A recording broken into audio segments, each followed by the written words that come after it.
I'm here over at my aunt's house and she has some bees in her fence and we're gonna try to remove them.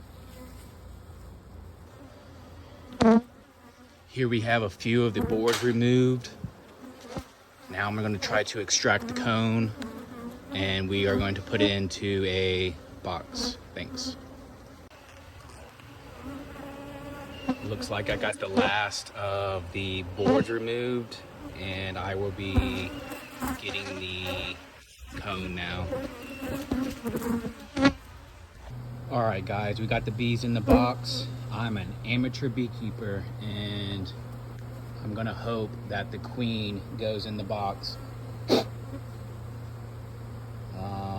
That's all I can do. Gotta go, bye.